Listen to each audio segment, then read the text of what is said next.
Kio presenta.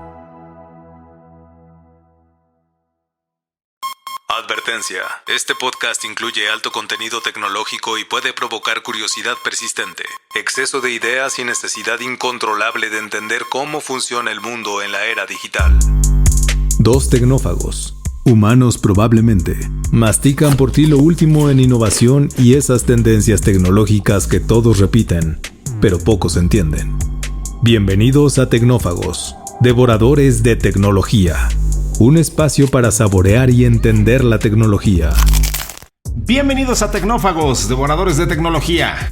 El día de hoy vamos a hablar de algo que se volvió real porque ya habíamos platicado de unas placas de vidrio para guardar información y lo habíamos dicho como algo que podía ocurrir y pues ya ocurrió, y vamos a hablarles de lo que está haciendo Microsoft para grabar datos de centros de datos en placas de vidrio para guardar información hasta por 10,000 años. Vamos a ahondar un poquito en eso. Les vamos a platicar de una jugada maestra que hizo Huawei. Presentaron su chip Atlas 350 y presume ser 2.8 veces más potente que los H20, los recortados de Nvidia. Eso tiene implicaciones muy interesantes para la economía mundial.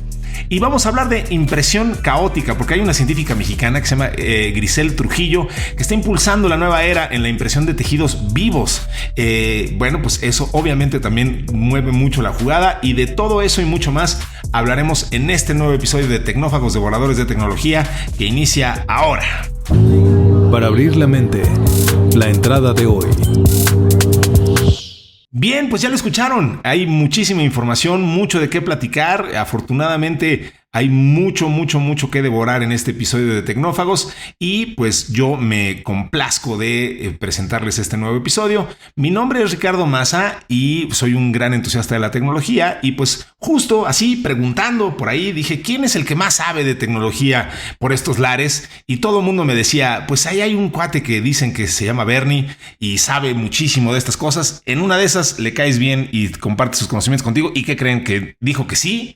Y ya llevamos un largo rato comentando estas notas, y pues una vez más accedió a hacer eso, a compartir su sabiduría con nosotros, conmigo y con ustedes. Así que aquí está el gran Bernie González. ¿Cómo estás, mi querido Bernie? Muy contento, muy agradecido con esta, como siempre, calurosa bienvenida. Y pues sí, efectivamente ya llevamos un buen rato, varios años haciendo este proyecto de Tecnófagos, que a ti y a mí nos encanta, por supuesto. Sin duda. Y afortunadamente somos muy afortunados porque la gente que amablemente nos escucha, pues al parecer también le gusta lo que aquí conversamos de estos temas, de lo que está apareciendo en la tecnología, un poco el punto de vista. Y pues no se diga más, vamos a devorar estas notas que se ven bien interesantes el día de hoy. A ver, ¿qué es el Project Silica? Pues es un proyecto de Microsoft que usa láseres ultra rápidos e inteligencia artificial, desde luego, para almacenar información en placas de vidrio de cuarzo, con lo cual se puede preservar enormes cantidades de datos hasta por 10,000 años. Claro, porque pues el cuarzo no se erosiona, digamos, como algunos otros materiales. Entonces esto permite que esto permanezca incólume durante muchísimo tiempo. El láser lo que hace es crear capas de rejillas y deformaciones tridimensionales a una escala nanométrica en distintos ángulos y profundidades de placas de vidrio. Los algoritmos de aprendizaje automático leen y descifran esos patrones que son generados cuando la luz polarizada pasa a través del vidrio, y entonces se puede recuperar la información. La vez pasada incluso lo comparábamos con cómo se graba la información en surcos en un disco de vinil o algo por el estilo, y bueno, pues así un poco funciona. Los últimos avances de Project Silica, que fueron publicados en la revista Nature, muestran que la tecnología ya no depende exclusivamente de la costosa sílice, y puede emplear, fíjate, Bernie, vidrio de borosilicato, que es un material mucho más fácil de obtener y más económico, que está presente en los utensilios de cocina, porque tiene un nombre medio rimbombante, pero está presente hasta en las puertas de los hornos. Es el famoso Pyrex que le prestas a tu mamá o a tu suegra y que genera tantos problemas con el recalentado. Exactamente. El regrésame mi Pyrex, pues en realidad le están pidiendo el vidrio de borosilicato. La nueva técnica permite almacenar cientos de capas de datos en placas de apenas 2 milímetros de espesor. El sistema de lectura ahora precisa solo una cámara en lugar de 3 o 4, lo que reduce costos y tamaño de los dispositivos. Los equipos de escritura también se han simplificado y esto acelera la codificación de datos. Entonces, bueno, el equipo científico logró además reducir los pulsos láser necesarios para crear los voxeles a 1 o 2, optimizando la velocidad del proceso. Se incorporó un almacenamiento basado en voxeles de fase. Modifica el comportamiento de la luz dentro del vidrio y es una innovación, pues es aplicable justo a este borosilicato. Project Silica ya había logrado almacenar la película Superman en vidrio de cuarzo. Decíamos que era muy adecuada porque además, pues justo en Superman utilizan una tecnología parecida, supuestamente kryptoniana, para que Superman pueda enterarse de sus orígenes utilizando estos cuarzos que él inserta en la Fortaleza de la Soledad para enterarse de sus orígenes kryptonianos. Entonces, por eso se escogió esa película. Bueno, ahí estoy asumiendo, pero sí creo que tiene mucho que ver eso. Y bueno, y se colaboró con el Global Music Vault para preservar música bajo el hielo durante 10,000 años. Para validar la durabilidad, el equipo desarrolló un método óptico no destructivo que simula el envejecimiento del material, estimando que la información se mantendría intacta durante milenios. O sea, provocan que esto se vaya deteriorando. ¿Y qué tipo de erosión provocaría el tiempo durante 10,000 años? Recrearon esa erosión y dijeron, mira, sí aguanta hasta 10,000 años esto. Pues mira, qué interesante. Hasta pensando quizá en digamos, pues el legado que podría dejar la humanidad, ¿no? Si un día dejamos este planeta o decimos, ¿saben qué? Ya nos vamos a extinguir, pues deja aquí un recuerdo de lo que fuimos para que algún día otra raza se entere que anduvimos por aquí. Pues deja aquí unos de estos cuarcitos y que déjales ahí grabada la Quinta Sinfonía de Beethoven, alguna cosa por el estilo, en este tipo de cristales. Entonces, vaya que estamos hablando de algo que puede preservarse durante muchísimo tiempo. Así es, absolutamente. Fíjate que, aunque ya la habíamos reseñado, me parece muy recientemente, además. Sí, hace un par de episodios, si no recuerdo mal. Si hay alguien que no lo haya escuchado y se quiere enterar de todos los detalles, pues puede consultar el episodio o simplemente para repasar un poquito la parte de cómo funciona muy, muy brevemente de lo que acabas de explicar. Es un cuadro o un rectángulo de cristal.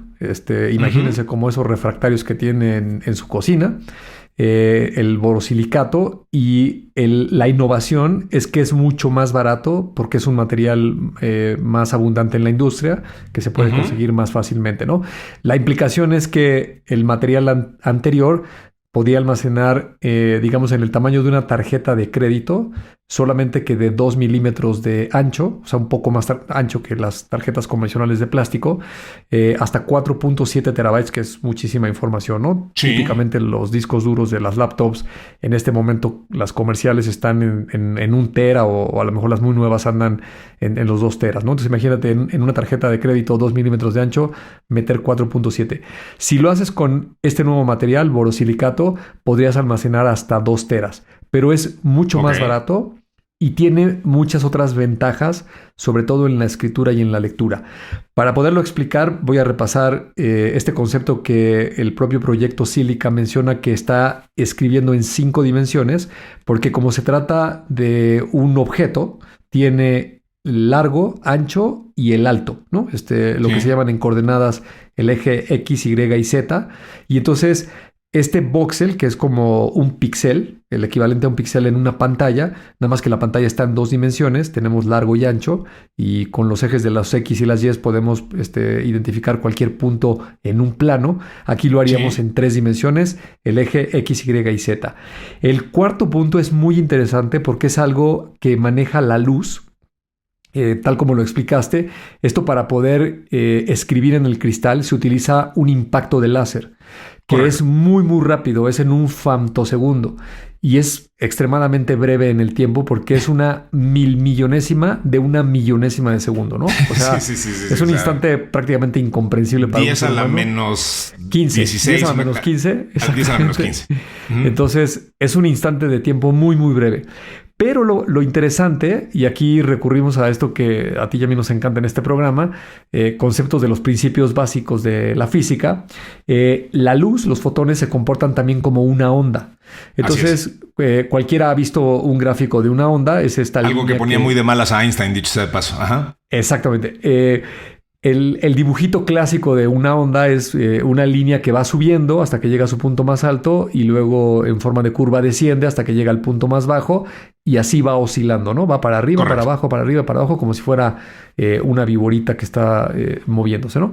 Entonces, esa onda de luz tiene una propiedad que tú puedes hacerla oscilar en diferentes direcciones. Y eso se llama la fase con la que escribes o impactas el láser en el cristal. Entonces, la analogía más fácil de entender, imagínate que sostienes una cuerda en tus manos, otra persona sostiene el otro extremo, y tú subes y bajas tu mano rápidamente, pues la cuerda va a oscilar en estas crestas y valles hacia arriba y hacia abajo, ¿no? Entonces, esa es una fase o una polaridad que tiene la luz al comportarse como una onda. Pero también yo podría mover la cuerda de izquierda a derecha y entonces la onda se movería, en vez de subir y bajar, estaría haciendo estas ondulaciones entre izquierda y derecha. El que lo haga de una forma o de otra me permite jugar con la información que estoy guardando, ¿no? Es como guardar ceros o unos. Aquí yo podría guardar la polarización de la onda, si sube o baja o se está moviendo de un lado al otro, ¿no? Entonces llevo 4 dimensiones. Y la última es la potencia del impacto de este láser en ese femtosegundo, ¿no? Le puedo yo variar la potencia y yo como me lo imagino es pues qué tanto quemo esa partícula de cristal donde estoy impactando a un nivel subatómico. Entonces tengo 5 propiedades con las cuales yo puedo jugar, puedo hacer combinaciones, así como el sistema binario tiene 2, con el 0 y 1 yo puedo representar cualquier número, o en el sistema decimal con 10 dígitos del 0 al 9 yo puedo representar cualquier número. Aquí yo tengo estas 5 propiedades para representar cualquier número, lo cual se traduce en información. Y luego la otra cosa que dijiste son estas rejillas, que como es un objeto tridimensional, pues yo puedo guardar la información en diferentes layers. En estos 2 milímetros se pueden almacenar hasta 300 layers de información y cada capa pues guarda su propia información, ¿no? Por eso se puede almacenar hasta 2 o 4.7 terabytes, depende del material que utilices, de información. Ahora, lo interesante de la nota es que Microsoft está ya en un proceso de implementarlo en sus centros de datos y muy seguramente lo va a ofrecer como un almacenamiento permanente.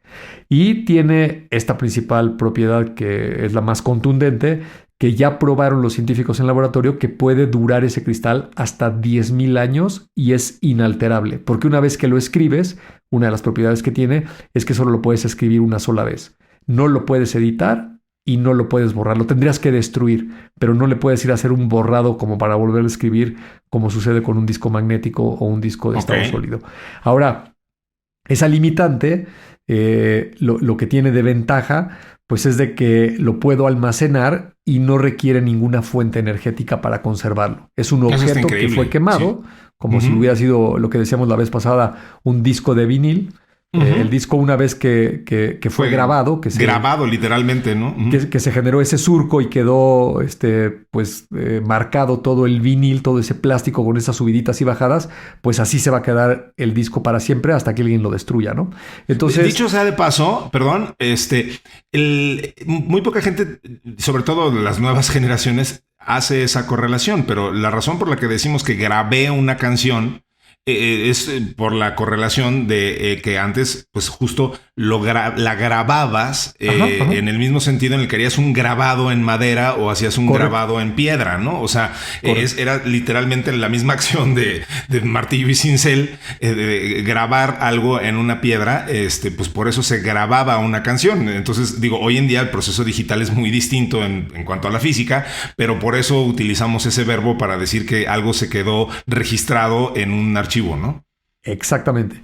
Y entonces la gente se preguntará, oye, pero ¿no es una limitante que no pueda editar y no lo pueda borrar?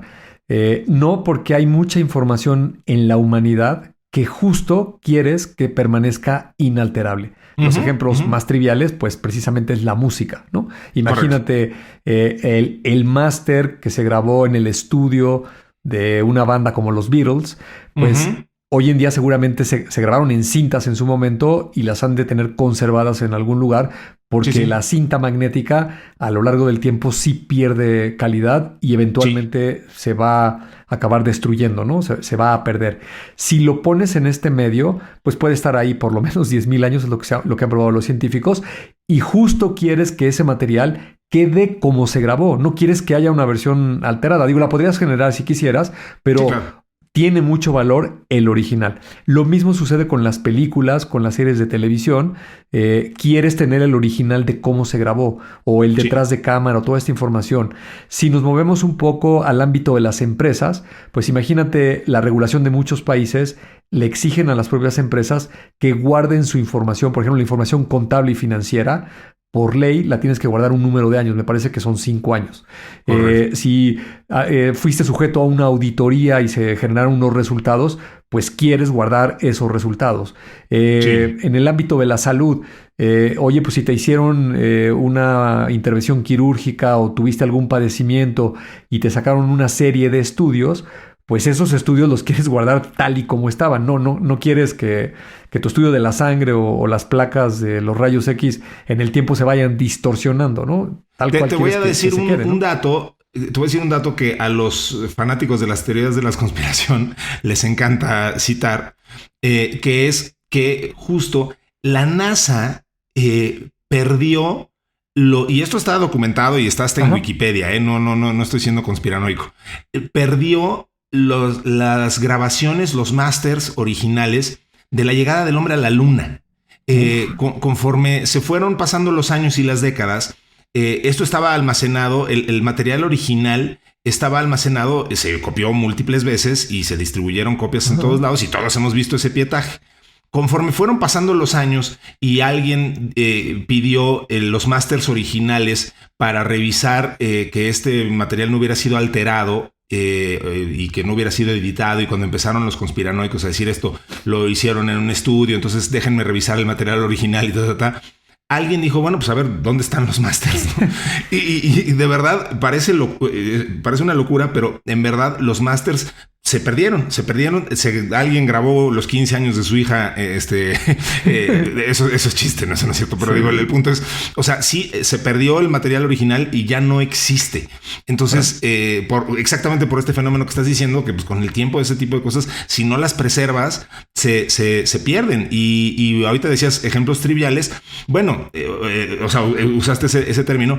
Y de pronto, pues hay algunos que no son tan triviales y que sí quieres preservar para siempre. Me vino a la mente pues el disco hecho de oro, me parece que es, que estaba pegado a la Voyager, a este satélite que se envió, bueno, esta cápsula que se envió a la profundidad del sistema solar y más allá, que incluso ya rebasaron ahí. Sí, ya se salieron del sistema. Ya se salieron. Pues una de ellas trae un disco de oro grabado con las coordenadas de la Tierra y las condiciones del ser humano y la fórmula del ADN humano y instrucciones para llegar a nuestro planeta. Y el disco se puede reproducir en una tornamesa y incluye justamente una canción de los Beatles, y incluye sonidos de la Tierra y el sonido de un bebé humano al nacer, etcétera, etcétera, justo buscando pues eso, ¿no? O sea, el preservar algo de la humanidad en un material que aguante pues las inclemencias del espacio exterior, ¿no? Exactamente. Mira, yo trabajé en una empresa de medios y alguna vez, por curioso o no recuerdo por qué, acabé visitando un almacén donde tenían cintas me parece que se llama nitrocelulosa, lo que se usaba al principio de lo que era el video, seguramente en la primera mitad del siglo pasado, que por cierto es un material sumamente inflamable. Entonces me acuerdo que me enseñaron unas estanterías donde había películas de la Revolución Mexicana. ¿no? Y de tomas de presidentes y del asesinato de no sé quién y material histórico de muchísimo valor guardado en una bodega en una empresa de telecomunicaciones, ¿no? Correcto. Pues en celuloide, pues, ¿no? O celuloide, exacto. Entonces, esto que comentas de, oye, pues se nos perdió, pues no es nada descabellado porque estás hablando de guardar en cajas o en latas estas cintas Y pues imagínate, cuando ya pasaron 10, 20 o 50 años, pues ya el señor que las guardó ahí, que pidió, que las encargó y no sé qué, pues de repente puede llegar alguien despistado y empieza a escombrar, a hacer una depuración, como sucede en nuestras casas, y de repente tiras lo que no debiste haber tirado, o lo pones cerca de algún material que lo va a dañar. Por ejemplo, supongo que son muy sensibles a la luz, a las temperaturas extremas, no se diga al fuego y todo ese tipo de cuestiones, ¿no? Entonces, claro, son es muy materiales. común que se oiga que se incendia una cineteca o algo así, porque como bien dices, son altamente inflamables. Y pues claro, los cines y las cinetecas son presa fácil de las... solían ser, sobre todo, mucho más antes, cuando estaban llenas de celuloide, presa fácil de los incendios. Entonces, justo pues, por este tipo de cosas. Y para terminar, pues seguramente lo que estaba pensando o armando Microsoft es ofrecerlo como un servicio, lo va a poner en sus centros de datos, seguramente va a ser un reemplazo de las actuales cintas que se manejan con unos robots que tienen una especie de estantería donde se colocan las cintas, y cuando quieres recuperar un respaldo, pues este robot va por el cassette, la cinta, es un cartucho, lo coloca dentro de la máquina lectora, y entonces comienzas a rebobinar la cinta magnética y bajas la información, ¿no? En el caso de almacenar en un disco duro magnético de estado sólido, pues necesitas una computadora, necesitas que esté energizado para poder leer la información y que esté en buen estado. En este caso, estos cristales como tarjetas de crédito estarían almacenados en una estantería. No son tan sensibles a las temperaturas, temas de humedad son mucho más holgados o más resistentes a variaciones. No necesitan energía eléctrica y sobre todo son inmunes a ataques de ransomware, ¿no? Por ejemplo, esto que nos preocupa tanto a las empresas. Claro. Si se mete un hacker y tiene acceso a esta información, pues lo más que va a poder hacer es leerla, ¿no? Tendría que entrar alguien físicamente a una de estas instalaciones para robarse la información o para destruirla, ¿no? Pero es mucho más seguro y muy probablemente sea un medio de almacenamiento claramente especificado para información permanente, mucho más barato que las alternativas actuales. Muy interesante. Pues ahí está entonces este tema de estos cristales, en donde estamos encontrando una nueva forma de almacenar datos para un largo plazo. Vamos con lo que sigue, Bernie. Vamos a hablar de este nuevo player que es Huawei, entrándole durísimo al tema de los chips, que se está calientito como siempre. Así que vamos con ellos, si no dispones otra cosa. No, vamos. Interesantísimo. Es momento del plato fuerte. Lleguemos al fondo. A ver, ¿qué onda con Huawei y qué onda con este nuevo chip? A Huawei se le dio una misión, Bernie, que era, le dijeron desde los altos mandos chinos, tú te tienes que convertir en la punta de lanza de las tecnologías. Y entonces, bueno, ahora tienen Atlas 350, que es un chip para inferencia. Ahorita explicamos un poquito de qué se trata este tema de la inferencia cuando hablamos de IA. Que afirma es más potente que la alternativa de Nvidia y pues parece ser que lo está logrando. A ver, Atlas 350 es una tarjeta que utiliza la última versión de su procesador Atlas 950PR y que, según los datos de la compañía, tiene una mejora en el rendimiento de inferencia de 2.8 veces respecto a la competencia. Cuando dicen competencia, pues están hablando de H20, la versión recortada, que era el que tenía Nvidia. Recordemos que Nvidia solamente tiene permiso de vender hasta cierta capacidad de chips en China. Entonces ya salió Huawei a decir, pues a ver, yo soy una compañía china y yo sí voy a vender uno mucho más poderoso aquí en mis latitudes. Entonces es una plataforma enfocada a un movimiento de data muy rápido y le permite que sea ideal para una carga de trabajo alta en labores como recomendaciones de búsqueda, como para generación multimodal, el uso de modelos de lenguaje de modelos de lenguaje a gran escala, o sea, los famosos LLMs, los modelos de chatbot que estamos utilizando todos.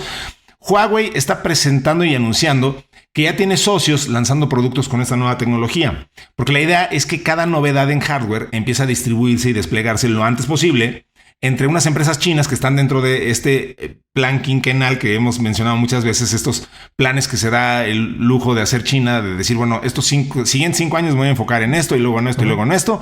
Ahora estamos obviamente en el de la soberanía tecnológica, que es la prioridad en la que se está enfocando el gobierno chino. Y pues Atlas 350 entonces apareció para cumplir con el objetivo de la industria china de hacer que las herramientas de IA sean accesibles y sobre todo monetizables lo antes posible. Entonces, pues qué interesante levantada de mano está dando aquí Huawei en este mercado que, pues digo, no nos hemos cansado de hablar de chips últimamente. Sabemos que la sed del mercado es insaciable y con buena razón, porque además pues necesitamos chips para todo. Entonces, una movida bien interesante.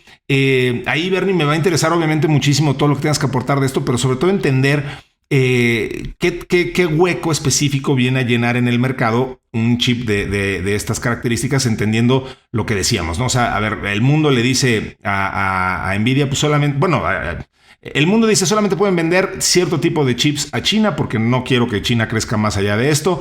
Y entonces ahora Huawei levanta la mano y dice, pues sí, pero yo soy una empresa china y dice Xi Jinping que yo puedo hacer lo que quiera. Entonces, ¿qué implicaciones tiene esto? Pues entendiéndolo incluso como una movida más geopolítica que tecnológica. Sí. Primero una premisa. Vamos a hacer el siguiente episodio. Va a ser un especial de Shenzhen. Sí. Y ahí vamos a ahondar más en estos temas. Pero mira, nada más para dar una probadita, me gustaría entrarle a este tema por la cuestión geopolítica, ¿no? ¿Qué está sucediendo en el mundo? Si alguien ya nos hizo caso de verdad de tanto que insistimos aquí, de leer el libro de Chipwork que recomendó aquí Ricardo, la guerra de los chips. Sí, buenazo libro. Ahí se puede entender claramente que, número uno, vivimos en una sociedad donde la economía se ve fuertemente influenciada o impactada por el desarrollo tecnológico. Eso está clarísimo. A menos de que vivas debajo de una piedra o metido en una caverna y no te hayas dado cuenta, el mundo se mueve por la tecnología principalmente, ¿no? Y esto no es algo nuevo. No sucedió ni con el ChatGPT, ni con los iPhone, ni con las redes sociales. Desde varios años antes, la década de los 70, finales de los 70s, 80s, cuando la computadora electrónica empieza a entrar a la industria, a los gobiernos y a la sociedad, es donde viene una aceleración, un desarrollo tecnológico muy importante, y ahí cobra una relevancia tremendamente importante para este impacto económico y geopolítico social, ¿no? Entonces, China es un país que tuvo muchas carencias, muchos problemas después de la guerra.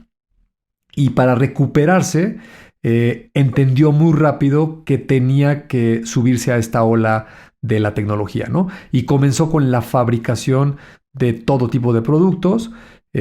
China, la generación de gente de mi edad que nació en los 60, 70, recordará tal vez de niño o en la adolescencia que Made in China era sinónimo de productos chafísimas, ¿no? Sí. Así como le tocó a la gente de los años 40 y 50, Made in Japan era el mismo fenómeno, ¿no? Cosas chafísimas y luego se volvieron de alta calidad, ¿no? Justo está pasando lo mismo con China. En estas 3, 4 últimas décadas ha venido evolucionando, no solamente para hacer productos de calidad, para tener una escala que yo siempre menciono aquí, que es la fortaleza más grande de China, la masificación que tiene para desplegar plataformas en casi todo lo que hace, y ahora está muy cerca de competir con las grandes naciones en la innovación, en el desarrollo tecnológico, ¿no? Y esto es algo de lo que se dio cuenta Estados Unidos. Ya se había venido dando cuenta desde la década de los 70s, 80s, y le fue poniendo sanciones. Por eso hago alusión a ese libro. Ahí está explicado con mucho detalle. Este es un problema muy viejo, el tema de los bloqueos y las restricciones, pero ahora se empiezan a intensificar muchísimo. Y déjame darte los datos de la división que fabrica chips en esta empresa en particular de la que estamos hablando, ¿no? Huawei. Pero hay muchas otras en China, no es exclusivo de Huawei. Correcto. Esta en particular, su división se llama HiSilicon. Y fíjate los datos. Entre 2004 y 2010 comenzaron progresivamente a hacer iteraciones para ir evolucionando y construir sus propios chips para equipos de telecomunicaciones, para switches, ruteadores de tráfico. Obviamente los tachó el mundo de primero haber copiado, robarse no sé cuánta tecnología. Seguramente hay algo de cierto en esa historia, pero lo que no puedes negar es que se pusieron a hacer la tarea y acabaron fabricando su tecnología y sus equipos, ¿no? Luego, entre 2012 y 2017, aunque tal vez no fue muy sonado en los medios, pues también por un tema de innovación interna o porque fueron visionarios o porque les estaban aplicando también restricciones, comenzaron a desarrollar sus propios procesadores y chips para dispositivos móviles, ¿no? Tienen una línea que se llama Kirin, que entre 2012 y 2017 evoluciona a un punto pues que en la fecha actual pues, les ha dado una independencia y un liderazgo muy importante, ¿no? Por mencionar unos equipos, estos teléfonos que se desdoblan, estas pantallas de un tipo iPad o tableta pequeñito que se puede convertir en una laptop y en una pantalla grande desdoblándose, pues no es otra cosa más que un sinónimo de una innovación que están haciendo esta empresa y otras, ¿no? Y luego en 2018, si la gente recuerda, en el primer periodo como presidente Donald Trump, un día se armó un escandalazo porque decían que había unos chips de Huawei que estaban robando información en cualquier equipo donde existieran. Que tenían una especie como de backdoor. Tenían un backdoor supuestamente que se conectaba a internet y descargaba información de lo que se estaba procesando en ese computador. Evidentemente todo esto lo negó Huawei. Tal vez nunca sepamos si sí fue cierto o no, pero lo que sí sucedió como efecto es que Estados Unidos particularmente endureció su posición pues, para restringir la tecnología hacia particularmente Huawei y también en general a China y otras empresas y por supuesto al gobierno, ¿no? Y luego ya más recientemente, pues toda esta nueva ola de la inteligencia artificial, pues ya abiertamente hay un bloqueo explícito hacia China para que no use y menos desarrolle esta tecnología, ¿no? Eso es lo que sucedió en las últimas 2 décadas y media en el mundo. Ahora, ¿cuál fue el efecto que realmente pasó dentro de China? China no se cruzó de brazos y no dijo, bueno, pues ni modo, si no me dejan comprar tarjetas de Nvidia y no me dejan usar chips, pues no los usaré y me dedicaré a otra cosa. Exacto. Eso no fue lo que hizo China. Lo que hizo China fue decir, me vas a bloquear, perfecto, voy a acelerar mi desarrollo interno. Y el efecto lo vemos el día de hoy totalmente palpable, ¿no? La cantidad de ingenieros que tiene China y que produce cada año es la más grande del mundo. La cantidad de científicos y gente con PhDs, que son doctorados, la más grande del mundo. Las inversiones en investigación y desarrollo de muchas de estas compañías como Huawei, pues también o son las más grandes o están en el top 5 de las compañías más importantes. Y entonces hemos llegado a un punto de inflexión donde hoy China ya está en un tete-a-tete con Estados Unidos y con otras naciones compitiendo con todo este desarrollo tecnológico de una manera muy importante, al grado de que este chip del que estás hablando, del Atlas 350, que está basado en otro chip que lo venían fabricando desde 2019 que se llama Ascend, el Ascend 950PR. Este chip para hacer inferencia, ojo, eso es muy importante, es 2.8 veces más rápido que las GPU H200 de la línea Blackwell de Nvidia. El punto, digo, para la gente que no lo tiene tan presente, en el tema de la inteligencia artificial generativa hay 2 grandes componentes en el proceso. El primero es entrenar al modelo. Necesitas una cantidad enorme de datos. El H20, perdón, era el que yo me refería. Es el mismo. Me parece que le llaman H20 indistintamente H20 que el H200. Ok. Tengo entendido que así es. Decía yo que el primer paso del proceso de la inteligencia artificial generativa es entrenar al modelo. Es un proceso que se hace en un centro de datos o varios. Le tienes que meter un montón de dinero, es altamente especializado y generalmente lo hacen las grandes tecnológicas, ¿no? OpenAI, Anthropic, Google, etcétera. Esas compañías hacen el entrenamiento. Y luego el modelo está disponible para que lo puedas utilizar. Si es alguna de estas compañías, pues te tienes que suscribir o darte de alta y vía la nube lo puedes usar. Si es un modelo open source, pues lo podrías descargar y tú poner el hardware y podrías utilizarlo. Cuando utilizas el modelo, entiéndase, le hago preguntas o estos famosos prompts, a ese proceso se le llama hacer inferencia.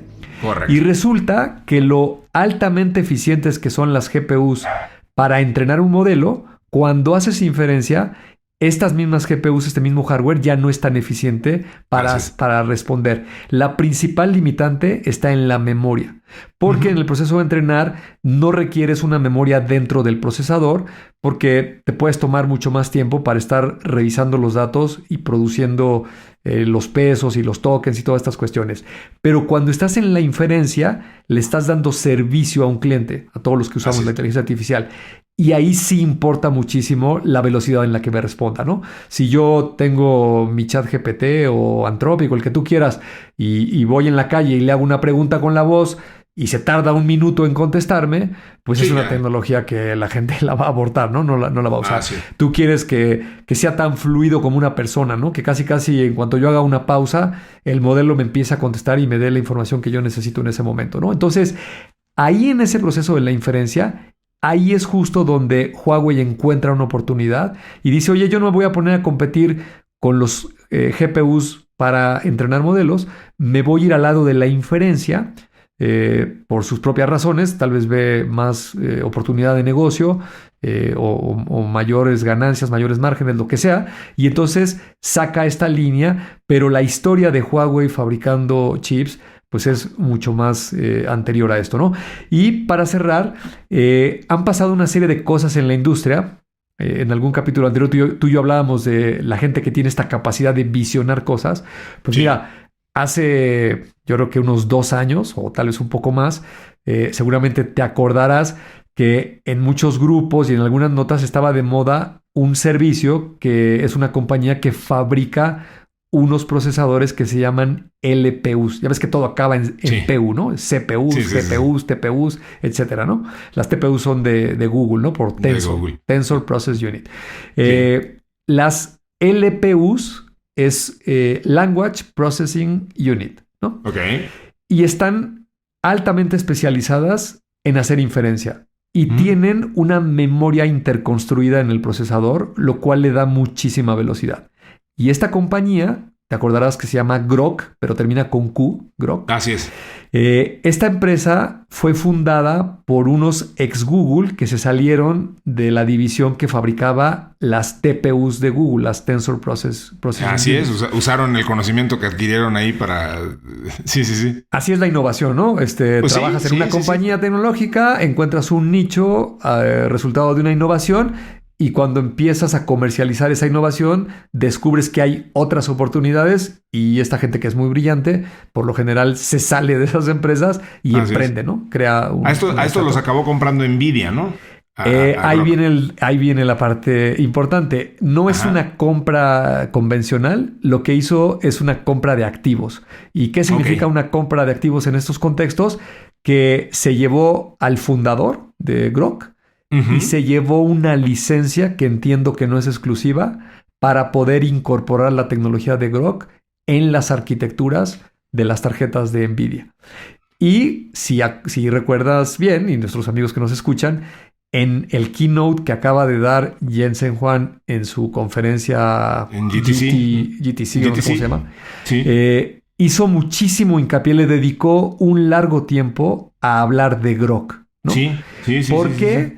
Pues porque el negocio del entrenamiento pues está en unas cuantas compañías, está muy ligado a la fabricación de los modelos, a la construcción de los data centers, de toda esta infraestructura, pero digamos que es un negocio de nicho, ¿no? Así es, muy cerrado. Pocos jugadores de muchísimo dinero, con márgenes muy altos, y finito en el sentido de que pues va a llegar un momento donde se va a estabilizar, ¿no? Por eso había tantos rumores de este quebranto económico, ¿no? De la famosa burbuja. La famosa burbuja, claro. Pero los mortales como tú y como yo, y seguramente como mucha de la gente que nos escucha, pues no tenemos la capacidad, como estas pocas personas, de envisionar, oye, las cosas no se van a detener ahí. Una vez que acabemos con la fase de entrenamiento y tengamos toda la infraestructura y la gente esté feliz tirándole preguntas a los modelos, viene la fase de la inferencia. Viene algo más potente con la inferencia, que son precisamente los agentes, ¿no? Y entonces... Correcto. Jensen Huang le dedica mucho tiempo principalmente a Groq, a hablar de estos chips, de esta arquitectura, y también le dedica mucho tiempo a hablar de OpenClaw. Con OpenClaw no tiene ninguna relación formal todavía, y no es que sea un promotor per se de OpenClaw, pero sí del concepto. A Sí. Jensen Huang le interesa muchísimo que las compañías se den cuenta muy rápido de que claramente estamos en la fase de la inferencia y de que claramente vamos a entrar con estos agentes que tienen un potencial enorme, y ahí está la oportunidad de negocio, porque ahí es donde todas las empresas van a tener que utilizar sí o sí estos modelos para subir su información y para poder correr análisis de sus productos, de su mercado, de sus clientes y de todas las cosas que le compete a cada una de las compañías. Entonces, esta noticia, para cerrar y redondear todo lo que he mencionado, pone el contexto global muy complicado, porque pareciera que se está haciendo una bifurcación. Por un lado está la tecnología americana, las compañías que principalmente en México, Latinoamérica tenemos mucha influencia, OpenAI, Anthropic, Google, etcétera. Por supuesto Nvidia y todos estos proyectos americanos de centros de datos, pero no hay que olvidar que el mundo no nada más es América. Hay otra parte del mundo que se llama Europa, hay otra parte que se llama el Medio Oriente, que también es muy relevante lo que están haciendo los Emiratos Árabes Unidos. Allá hay mucho dinero y se están poniendo las pilas y están haciendo centros de datos y están generando sus modelos y están haciendo muchas cosas que tal vez no nos llega la información con el suficiente detalle o la oportunidad. Y luego está, por supuesto, Asia, ¿no? Que Asia también se cuece aparte. Y ahora en Asia, China, sin lugar a duda, juega un lugar preponderante y es un enemigo para Estados Unidos muy, muy importante, ¿no? Y por eso vamos a seguir viendo en las noticias todos estos conflictos que, bueno, a mí me fascinan. Digo, yo no sé tanto de política y no me meto en esos temas, entiendo poquito de economía, pero al menos la correlación que existe con la tecnología es súper interesante, ¿no? El otro día alguien explicaba, no sé si lo viste en uno de los grupos estos de chats en los que estamos tú y yo, que explicaba por qué las moléculas de petróleo son tan importantes en este momento, porque al fin y al cabo se utiliza el petróleo para muchas de las fabricaciones de los plásticos y de elementos que van en todas estas cuestiones tecnológicas, y el que haya una guerra, un conflicto bélico en el Medio Oriente en este momento, pues puede generar un desabasto, y ese desabasto podría generar un freno a todo este desarrollo tecnológico. Y entonces las cosas se le pueden complicar muchísimo a Estados Unidos, porque por este bloqueo, lo único que ha ocasionado Estados Unidos es hacer más fuerte a China, haciéndolo más independiente, haciéndolo que pueda generar su propia tecnología, ¿no? Es un poco como el fenómeno de Elon Musk metido en Estados Unidos, ¿no? Elon Musk es alguien que se mueve solo, ¿no? Oye, la regulación me bloquea, la NASA no quiere entrarle a los cohetes, pues yo voy a poner una fábrica de cohetes y yo me los voy a fabricar, ¿no? Oye, no hay suficiente cantidad de inventario de chips en el mundo para los coches, los robots y los cohetes. Voy a poner una fábrica, me voy a aliar con Intel. Una noticia que acaba de aparecer el día de ayer. Hacen una alianza ahí Intel y esta Terafab que van a construir en Austin, y son proyectos enormes que están tratando justo de cubrir esa demanda que requiere el mercado, que estos señores están visionando, ¿no? Entonces, como siempre termino con estos temas, a mí me apasiona muchísimo estar vivo en esta época y poder presenciar en directo todos los días leyendo las noticias como si fuera una serie de televisión, con todo esto que se va desarrollando, que tiene un montón de aristas y ángulos diferentes, ¿no?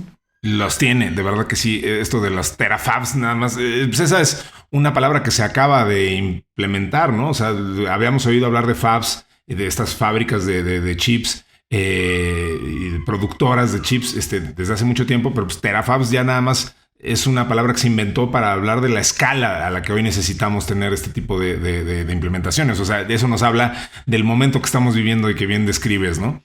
Bernie, vamos con nuestra última nota del día de hoy, porque todavía tenemos que mencionar varias cosas muy, muy, muy interesantes. Así que vamos a hablar además de talento mexicano.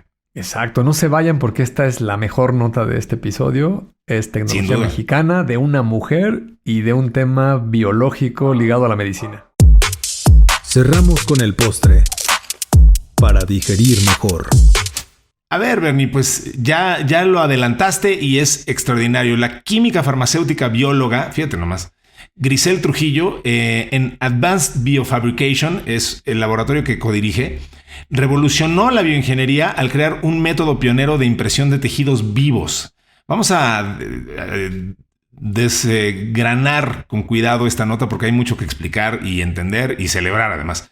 Trujillo desarrolló la bioimpresión 3D caótica. ¿Qué es esto? Es una técnica útil para integrar múltiples materiales, reproducir tejidos con microarquitecturas similares a las humanas y quizá una forma de diseñar vasos sanguíneos funcionales. Eso es espectacular.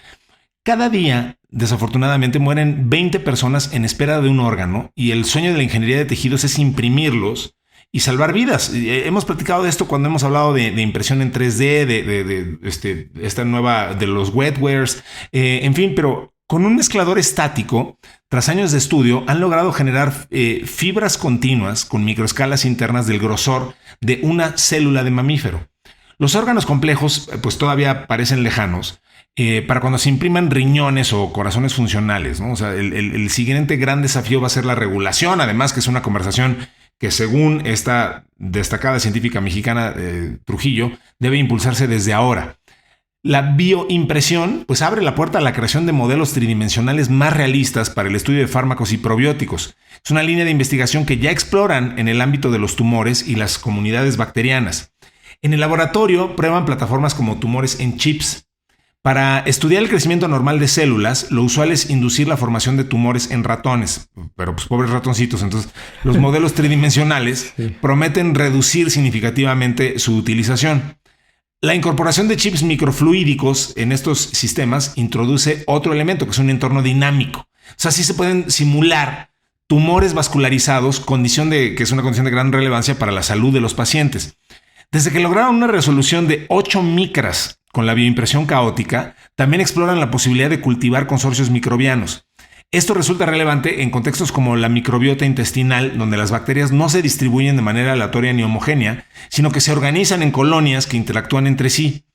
Además, cuando su técnica para estructurar fibras similares al tejido musculoesquelético llegó a oídos de María Salud Rubio, la investigadora líder en el campo de la carne cultivada en Latinoamérica, pues nació la startup de base tecnológica Forma Foods, que trabajan en la incorporación de canales resistentes dentro de los hidrogeles para utilizarlos como vasos sanguíneos y permitir que las células en estructuras gruesas accedan a oxígeno. O sea, ¿qué avances tan espectaculares estamos viendo en este ámbito que, bueno, pues nos habíamos un poco acercado a esto, Bernie, hemos platicado de esto, pero la verdad es que como muy someramente, y pues digo, la bioingeniería está viendo avances brutales y pues este método de impresión de tejidos vivos, la verdad me voló la cabeza. No solo lo que están haciendo, sino las implicaciones que tiene esto. Y bueno, pues esta doctora Grisel Trujillo de Advanced Biofabrication está haciendo algo verdaderamente espectacular. Entonces, y insisto, o sea, digo, lo que ya están haciendo ya es increíble, pero pensar las betas que está abriendo esto y las implicaciones que puede tener a corto y mediano plazo son increíbles. Pues digo, en la nota hablamos de sueños y cosas que se estaban apenas logrando y que, bueno, que se veían como, insisto, como sueños. Ahora, tenerlos mucho más cerca, pues vaya, insisto que hay mucho que celebrar de esta nota. Absolutamente muchísimo que celebrar. Fíjate, en primer lugar, y muy desafortunadamente, el mundo se mueve por los intereses económicos. Correcto. Y de lo que más escuchamos y hablamos todos, todo el día, es de la tecnología que tiene que ver con el dinero, ¿no?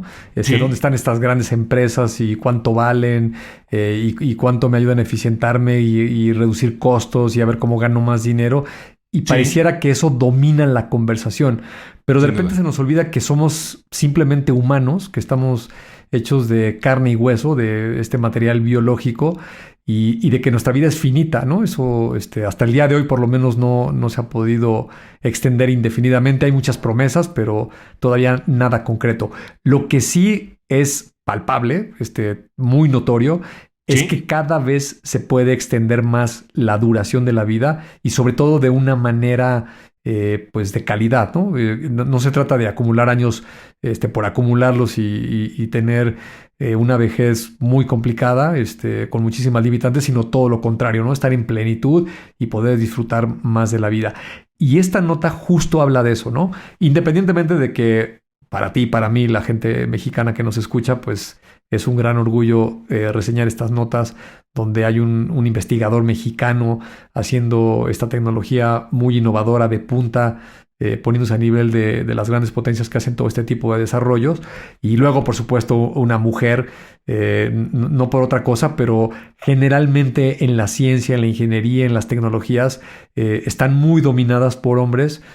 Tal vez por una cuestión de gustos o lo que tú quieras, pero digo, las carreras STEM en general han tenido no son una muy socorridas población por mujeres, sí, ¿no? sí, eso es una realidad que está cambiando y qué bueno que así sea, pero eso es algo que es innegable y qué bueno que se esté tendiendo hacia otro lado, pero vaya, eso siguen siendo predominantemente hombres. Correcto. Y entonces es muy inspirador que sea mexicana, que sea una mujer y que esté trabajando en el tema de la biotecnología o la bioimpresión en este caso, ¿no?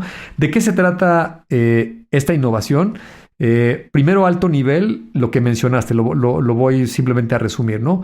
Potencialmente podríamos llegar a fabricar órganos con tejido humano, ¿no? Esto es muy importante porque no estamos hablando de un riñón artificial, mecánico, de plástico con mangueras, no.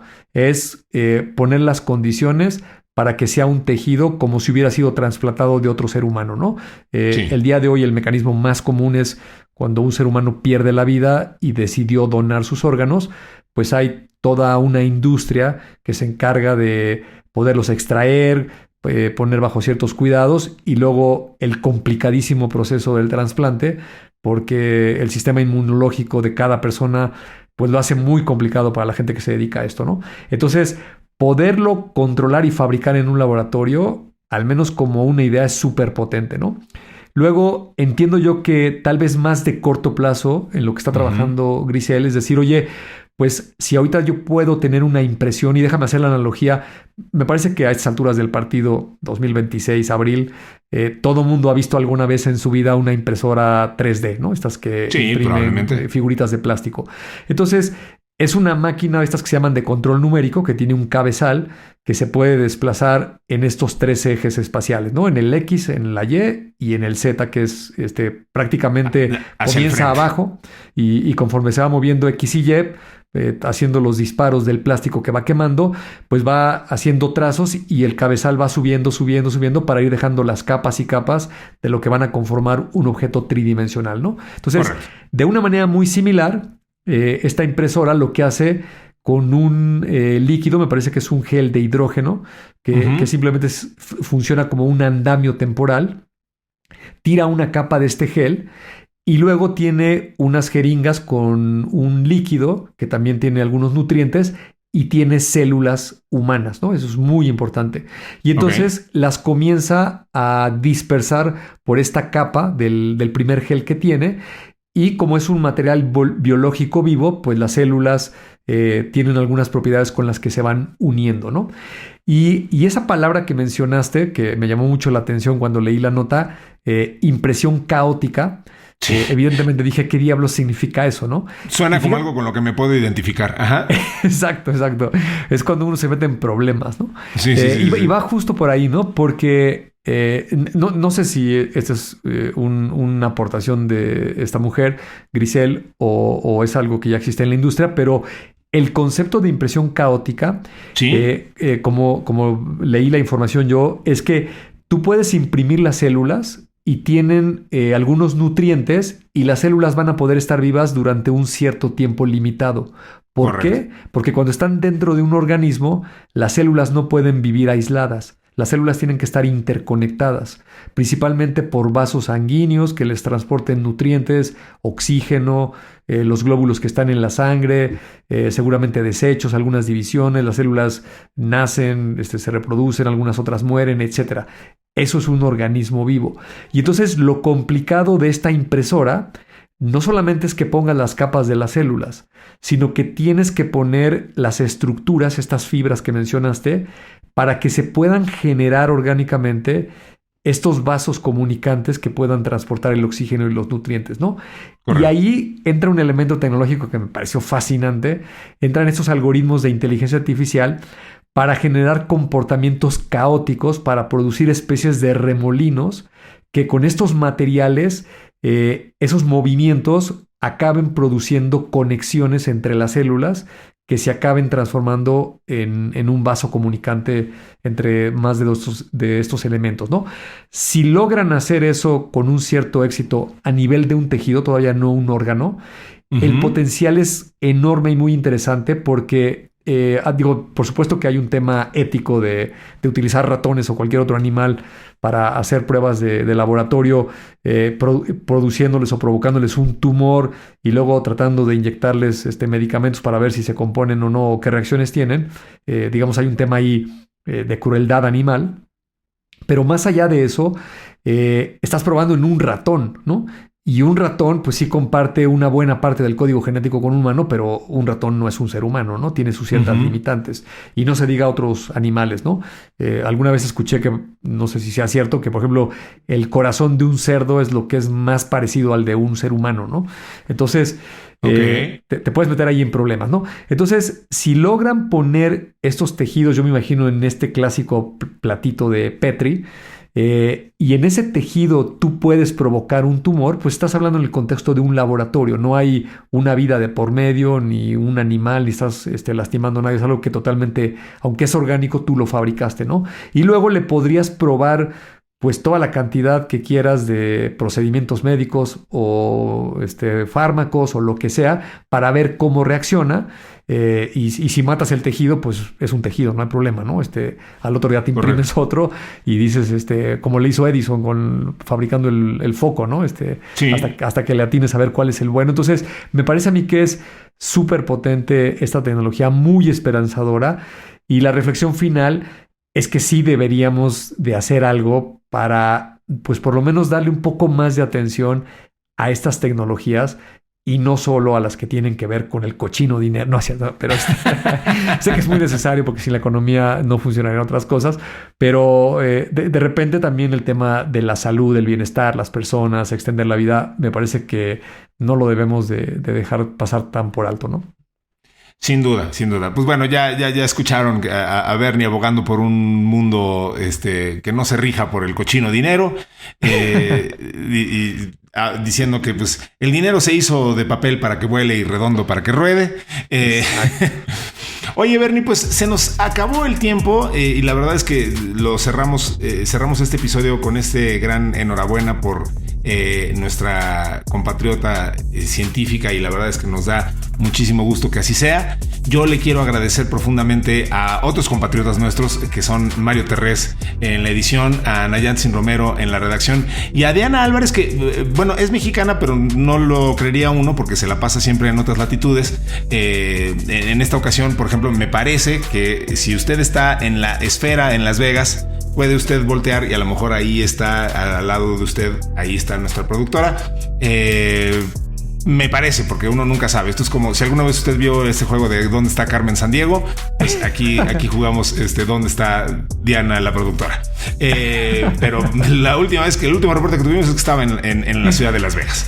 Entonces, bueno, pero un saludo a donde sea que esté nuestra productora. Muchísimas gracias a todos por escucharnos. Podemos seguir esta conversación en nuestro grupo de Telegram, Bernie. Ahí tenemos a muchísima gente que de verdad le agradecemos profundamente que siga esta conversación con nosotros y comparta mucha información, que es la que delinea y delimita y determina de qué se trata este podcast. Y pues si no dispones de otra cosa, nos escucharemos más adelante esta semana. Por supuesto que así lo haremos, y recuerden que el próximo episodio es un especial de la ciudad de Shenzhen en China, donde abordaremos muchos de estos temas que estuvimos tocando en el episodio del día de hoy. Así es de que nos vemos y nos escuchamos en el siguiente. Eso será aquí en Tecnófagos, Devoradores de Tecnología. Hasta entonces. Los efectos de este episodio pueden incluir más curiosidad, más ideas y una ligera dificultad para volver a ver la tecnología como antes. Esto fue Tecnófagos, Devoradores de Tecnología. Hasta el siguiente episodio.